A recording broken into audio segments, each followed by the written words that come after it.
Assalamualaikum warahmatullahi wabarakatuh. Perkenalkan, nama saya Marsha Fani Saidina dengan NIM 230 203 201 40143 dari kelas Agribisnis B, dan pada kesempatan kali ini saya akan melakukan praktikum acara 2 anatomi unggas. Pertama, saya akan menjelaskan mengenai organ eksterior ayam. Bagian organ ayam yang tampak dari luar terdiri dari bagian kepala, leher, terdapat paru, jengger, cuping, dan pial. Untuk tubuh bagian depannya terdapat dada dan sayap, dan di bagian belakangnya terdapat punggung, perut, ekor, paha, betis, dan cakar. Untuk organ pelindung tubuh ayam, terdiri dari kulit dan bulu, yang berfungsi secara bersamaan membentuk organ pelindung tubuh yang berfungsi melindungi tubuh dari pengaruh luar yang buruk. Alat dan bahan yang dibutuhkan selain ayam adalah karton sebagai alas, pisau untuk membedah, gunting untuk membedah, sarung tangan lateks, dan jas lab. Langkah-langkah yang harus dilakukan adalah: pertama, mempersiapkan ayam yang sudah disembelih dan meletakkannya di atas alas karton. Yang kedua, lakukan proses pengulitan dengan menggunting kulit ayam bagian perutnya agar organ dalamnya dapat terlihat.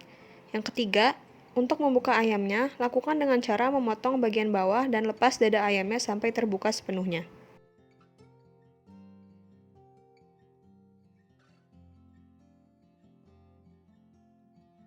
Pertama, saya akan melakukan pembedahan organ pencernaan pada ayam.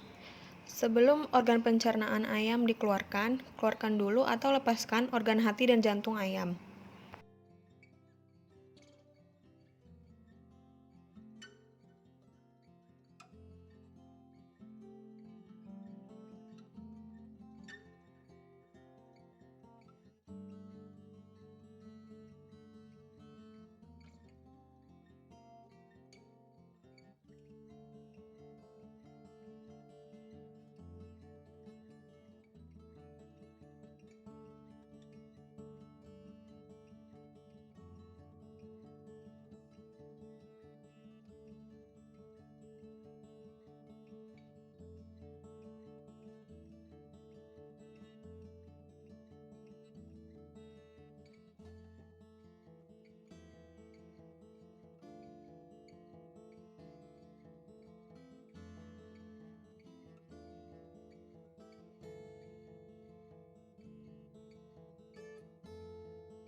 Selanjutnya, saya akan menjelaskan mengenai organ pencernaan pada ayam.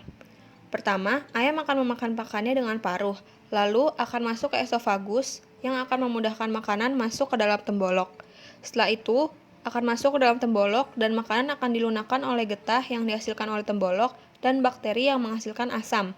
Setelah itu, akan masuk ke proventriculus yang ukurannya kecil untuk merubah makanan sehingga mudah dicerna. Lalu akan masuk ke dalam ventriculus atau gizzard yang biasa diketahui dengan nama ampela.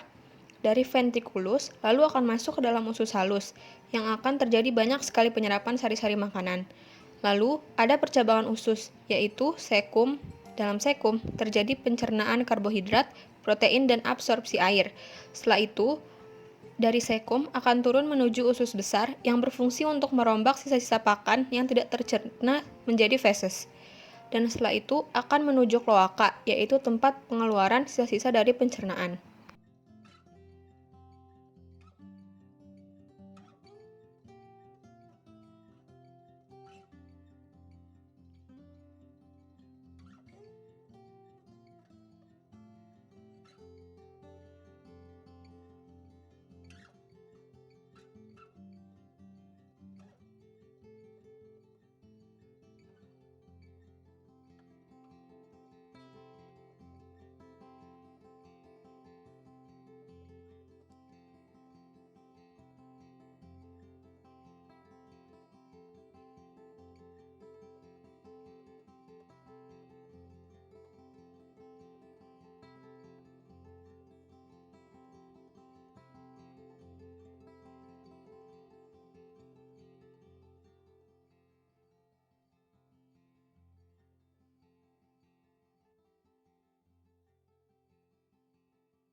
Selanjutnya, saya akan menjelaskan tentang organ-organ respirasi pada ayam. Yang pertama, ada hidung, yang merupakan organ respirasi eksternal dan juga sebagai jalur keluar masuknya oksigen dan karbon dioksida. Yang kedua, dari hidung akan masuk ke laring, yang dapat mencegah masuknya benda asing, dan ada katup yang akan membuka dan menutup ketika ayam bernafas. Dari laring akan masuk ke trakea yang panjang dan seperti tabung, sebagai jalurnya udara yang masuk. Setelah itu ada percabangan trakea atau bronkus yang merupakan tempat filtrasi udara terakhir sebelum masuk ke dalam paru-paru. Dari bronkus akan ada percabangan-percabangan kecil yang bernama bronkiolus, lalu akan langsung menuju alveolus. Terdapat dua paru-paru, yang kanan memiliki 3 gelambir dan yang kiri memiliki 2 gelambir. Fungsi dari paru-paru adalah sebagai tempat pertukaran oksigen dan karbon dioksida.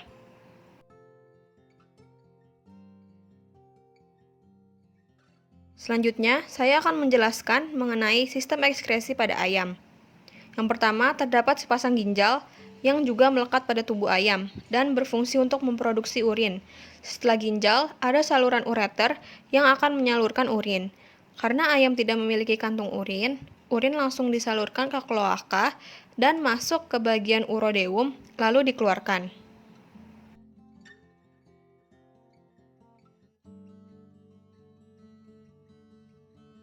Berikutnya, saya akan menjelaskan mengenai organ-organ reproduksi ayam betina. Yang pertama, terdapat ovarium sebagai penghasil ovum.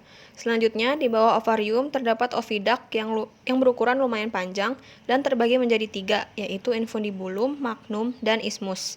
Selanjutnya, terdapat uterus. Karena perkembangan reproduksinya belum baik, uterusnya tidak terlalu kelihatan jelas. Selain pembentukan kerabang pada uterus, juga terjadi penyempurnaan telur. Dari uterus lalu akan masuk ke dalam vagina yang berfungsi untuk melapisi telur dengan mukus agar pori-pori kerabang tersumbat dan mencegah masuknya bakteri. Setelah dari vagina, nantinya ayam akan mengeluarkan telur melalui kloaka.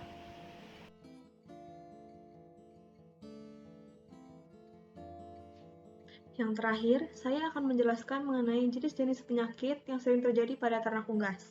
Berdasarkan penyebabnya, penyakit pada unggas dibedakan menjadi 4 kelompok, yaitu penyakit viral yang disebabkan oleh virus, penyakit bakteri yang disebabkan oleh bakteri, penyakit mikal yang disebabkan oleh jamur, dan penyakit parasit yang disebabkan oleh organisme parasit. Beberapa contoh dari penyakit-penyakit tersebut adalah yang pertama, penyakit Newcastle disease atau penyakit ND. Penyebab dari penyakit ini adalah virus yang tergolong paramyxovirus.